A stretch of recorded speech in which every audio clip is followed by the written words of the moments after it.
ಎಲ್ಲರಿಗೂ ಮತ್ತೊಂದು ಹೊಸ ವ್ಲಾಗ್ಗೆ ಸ್ವಾಗತ. ಇನ್ನೊಂದು 8 ನಿಮಿಷನೋ ಎಷ್ಟು ನಿಮಿಷನೋ 8 ನಿಮಿಷದಲ್ಲಿ ಇವತ್ತಿನ ದಿನ ಮುಗಿಯುತ್ತೆ. ಏನು ಗೊತ್ತಿಲ್ಲ ಗುರಿ, ಈ ವ್ಲಾಗ್ ಬಿಡೋಕ್ಕೂ ಅನಿಸ್ತಾನೆ ಇಲ್ಲ. ನನ್ನ ಪ್ರಕಾರ ಇವಾಗ ಏನಾದರೂ ಮನೆಗೆ ಹೋಗ್ತೀನಲ್ಲ, ಮನೆಗೆ ಹೋಗಿ ಬಂದಮೇಲೆ ಬಿಟ್ಬಿಡ್ತೀನಿ.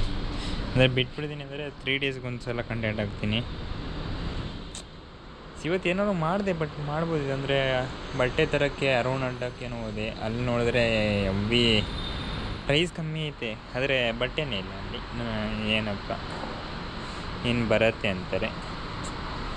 ಈ ಥರ ಸೀನ್ಗಳು. ಬೆಳಿಗ್ಗೆ ಆಟಾಡೋಕೆ ಹೋಗ್ಬೇಕು, ಒಂದು ಲೈಟಾಗಿ ಮಳೆ ಹೊಡೆದಿದೆ. ಅಂದರೆ ಆ ಥರದ್ದೇನು ಚಂಡಿ ಇರೋಲ್ಲ. ನೆನ್ನೆ ಸ್ವಲ್ಪ ಜೋರಾಗಿ ಹೊಡೆದಿತ್ತು, ಸೊ ಆದರೂ ಆಡ್ತೀವಿ ನೆನ್ನೆ ಬೆಳಿಗ್ಗೆ.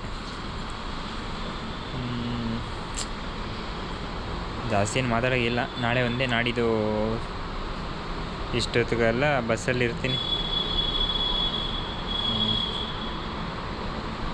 ಇವತ್ತು ಹೇರ್ ಕಟ್ ಮಾಡಿಸಿದ್ದೀನಿ. ನಾಳೆ ಮೀಸೆ ಮತ್ತು ಶೇವ್ ಮಾಡೋ ಕಾರ್ಯಕ್ರಮ ನಾಳೆ ಇಟ್ಕೊಂಡಿದ್ದೀನಿ. ನೋಡೋಣ ಹೆಂಗೆ ಹೋಗುತ್ತೆ ಅಂತ. ಇವಾಗ ಏನು ಸೀನು, ಹೋಗೋದು ಮಲ್ಕೊಳ್ಳೋದಷ್ಟೇ. ಒಂದು ಸ್ವಲ್ಪ ನೀರು ಕುಡಿದು ಮಲ್ಕೊಬಿಟ್ರೆ ಆಯಿತು.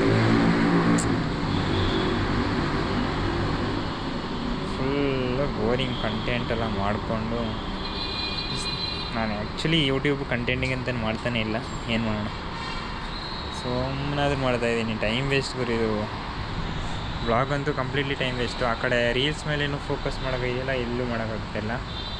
ಅಟ್ಲೀಸ್ಟು 3 ದಿನಕ್ಕೊಂದು ಅಂದರೆ ಯೂಟ್ಯೂಬಲ್ಲಿ ಚೆನ್ನಾಗಿರೋ ಕಂಟೆಂಟ್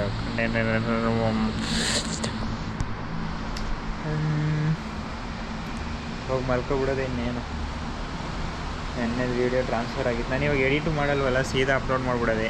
ಎಡಿಟಿಂಗ್ ಏನಿಲ್ಲ, ಹೆಂಗಿರುತ್ತೆ ಹಂಗೆ ಸೀದಾ ತೆಗೆದು ಅಪ್ಲೋಡ್ ಮಾಡೋದೆ. ಏನೋ ಒಂದು ಸುಮ್ಮನೆ ಹಾಕ್ಬಿಟ್ಟು ಆಗ್ಬಿಡ್ತೀನಿ. ಅದಕ್ಕೆ ಸ್ವಲ್ಪ ಟೈಮ್ ವೇಸ್ಟು ಆಗ್ತಾಯಿಲ್ಲ, ಸ್ವಲ್ಪ ಬೇಗ ಆಗ್ತಾಯಿದೆ. ಈ ವ್ಲಾಗ್ನಲ್ಲಿ ಏನು ಮಾಡ್ತೀನಿ, ನಾನು ನಿಮಗೆ ಸಿಗ್ತೀನಿ ಮತ್ತೊಂದು ಹೊಸ ವ್ಲಾಗ್ನಲ್ಲಿ. ಎಲ್ಲರಿಗೂ ಟೇಕ್ ಕೇರ್, ಬೈ ಬೈ.